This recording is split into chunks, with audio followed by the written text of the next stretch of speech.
Welcome to the deep dive. Today, we're looking at something really fascinating, actually. Oh yeah, what's that? The unexpected parallels between finding true love and, well, smart investment strategies. Okay. Love and investing. That's quite a mix. It is. But we're going to dive deep into it, drawing insights from, venture capital and finance to understand relationships maybe a bit better. Interesting. I mean, it sounds unusual, but when you think about it, both need careful thought, Okay. right? Assessing risks, rewards, What if- hoping for long-term growth. Exactly. And our guide for this exploration is a discussion from V, etc. There's a YouTube video, True Love, Tai Van Lin, Thuy Mien Yolan, SS2, EP4. Ah, okay. Yeah, and they actually use investment language to talk about finding, a real connection. Right. So the core question for this deep dive is really, can these principles from smart investing give us surprising new ways to think about finding and keeping strong relationships? Are the ways we look at a promising company, are they really that different from finding the one? That's the question. Okay, let's unpack this. Where do we start? Well, the video first touches on something really fundamental in investing, which is understanding your fund. Your fund, meaning Meaning your capital pool, your strategy, your risk tolerance as an investor. Yeah. And parallel is, for relationships, you need that self-awareness. What are your core needs, your values in a partner? Right. Knowing your non-negotiables. Is it honesty? Is it physical affection? Shared interests? Exactly. Those things that really, truly matter to you. It's like an investor saying, okay, I only invest in tech, or I focus on sustainable businesses, defining their strategy. Precisely. And the video makes this really interesting connection between different fund types and relationship stages. Okay, like what? Well, think venture capital. Mhm. VC is all about early stage companies, right? High growth potential, but also higher risk. High risk. You could see that as being like the exciting but, kind of uncertain phase of early romance. Okay, that makes sense. What else? Then you have, say, private equity. Investing in more established companies, maybe trying to improve them. That could mirror a more settled partnership where you're strengthening what's already there. Right. Less about the initial spark, more about building. Yeah, or even public markets often lower steadier growth, maybe like a long-term relationship where stability is key, different phases, different investment styles. Okay, now this is where it gets really interesting for me. Investment strategy. They bring up the 50% rule in venture capital. Yes, the 50% rule. What's that about again? So the idea is a VC fund might put about half its money into brand new investments Okay. and keep the other half aside for follow-on funding, to support the companies in their portfolio that are doing well. Right, double down on the winners. Exactly. And the analogy they draw to relationships is, well, should you only invest, say, 50% of your love at the start? Ooh, okay. That's provocative. Only 50%. Why? Well, think about it from the investment side first. Yeah. VCs want founders to stay motivated, right? To still feel ownership. Yeah, if the VC owns 90%, the founder might check out. Precisely. But in relationships, maybe investing everything, 100% right off the bat. Yeah. Is that always wise? Perhaps a more measured pace helps build trust. Protect yourself a bit. That makes a lot of sense.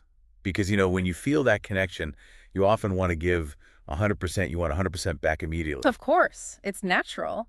But the investment view is different. They deliberately hold back sometimes.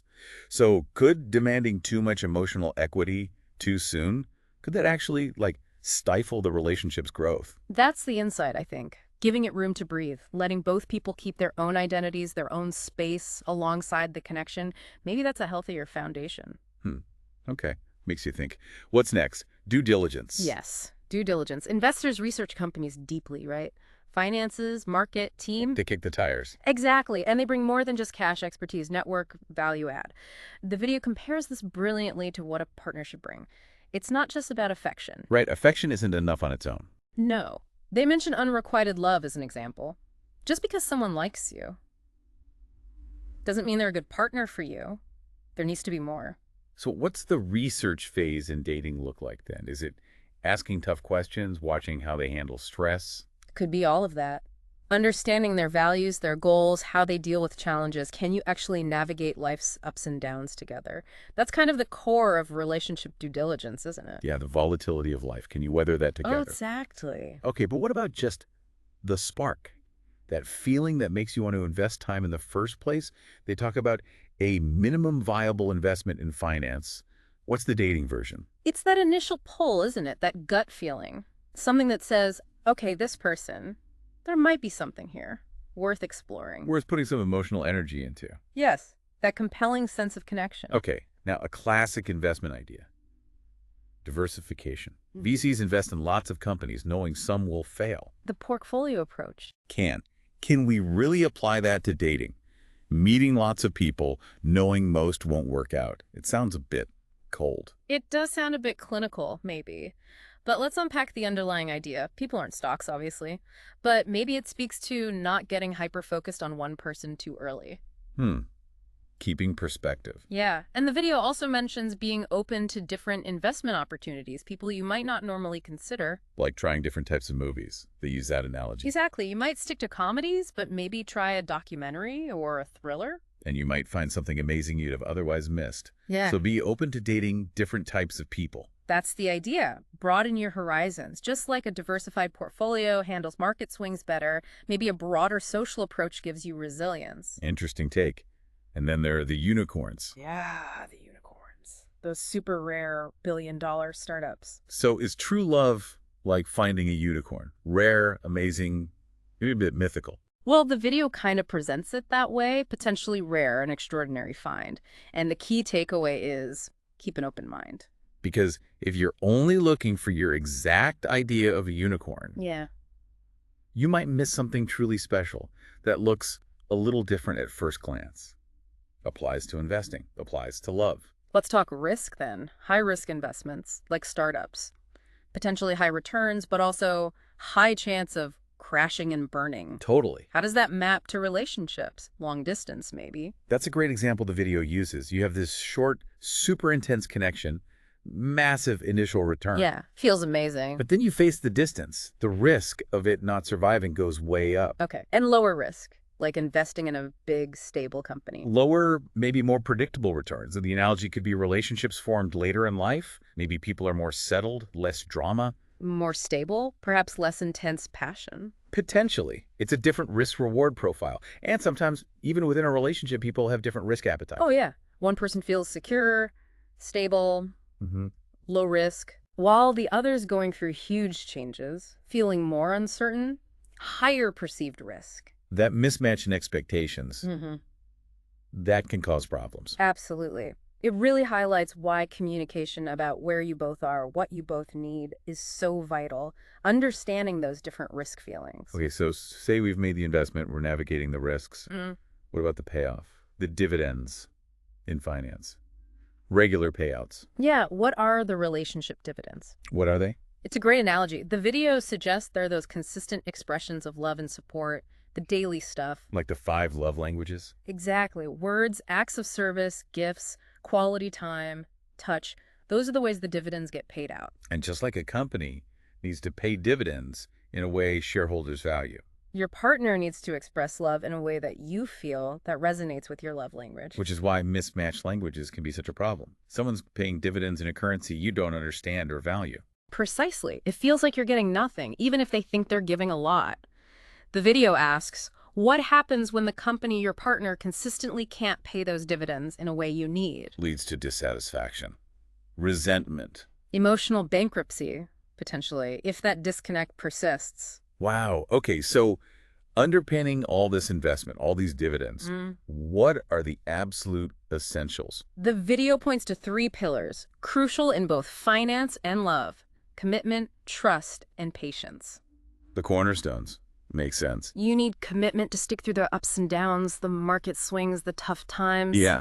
You need trust in the company's leadership, in your partner's intentions. The bedrock. And patience. Things take time to grow. Investments need time, relationships need time, especially patience through difficulties. I liked that image they used, going through a dark tunnel together. That being part of reaching true love. Yeah, it's powerful, isn't it? It's not just about the sunshine at the end. It's about the shared journey through the darkness. That's where the bond often deepens. Facing challenges as a team, not just enjoying the good times. That's where real connection often gets forged, I think. Okay, so how do we measure success? In VC, they talk about a 3x return. Getting back 3 times what you put in. What's the 3x in love? Well, the video suggests things like Significant personal growth because of the relationship, Okay. feeling consistently supported in your career by your partner, That's huge. and building a happy, fulfilling family life together. Those are pretty substantial returns. Definitely feels like a good return on emotional investment. What about the 10X, the relationship unicorn? Ah, the 10X. They Yeah. describe that as, well, deeply personal, transformative. Yeah. It's got the excitement, the butterflies, maybe, Uh-huh. but also this profound sense of peace, security, deep understanding. It's not really for show, it's an internal feeling. A rare find. Yeah. And they also mentioned finding enough, right? Hmm. Not always chasing euphoria. Yeah, acknowledging the ebbs and flows. Life isn't constant highs. Finding contentment. Mm. And then there's the role of time itself. Right. Is true love just love plus time? Does it require that longevity? The video implies it's a key component. Short relationships can be incredibly impactful for sure, but true love often carries that sense of endurance of a long journey together. Makes sense. But before we even find someone else, there's investing in yourself first. Absolutely crucial. The video connects finding true love to finding yourself. Self-discovery, self-acceptance. You need that self-love, self-trust as a foundation. It helps immensely. Coming into a relationship whole, not looking for someone to complete you, overcoming your own doubts first. And that personal growth, that journey, that's like a 10X return on investing in yourself. Exactly. As you grow, you bring a better, more aware version of yourself to any partnership. Finally, they acknowledge the mystery of it all. How true love is hard to define. Yeah, it's often more felt than explained, isn't it? Definitely. And the danger of comparing your relationship to someone else's. Because every connection is unique. It unfolds differently. I like the metaphor they used. The sealed envelope. Yeah, maybe you only truly understand its meaning in hindsight, looking back, maybe even at the end of life. Wow. That's deep, and if you find it early. It's like finding a four-leaf clover, something rare and special. So, wrapping this up, this whole investment lens on love, it's actually pretty insightful, isn't it? It really is. It highlights self-awareness, knowing your fund, being intentional, doing that due diligence, understanding risk, and valuing commitment, trust, patience. It gives a new framework for thinking about it all. And ultimately, I think the analogy encourages us to, well, to believe it's possible, to keep seeking. Pick investors looking for unicorns. Yeah. Be proactive, be open, and looking for those meaningful connections. Seek and ye shall find, as they say.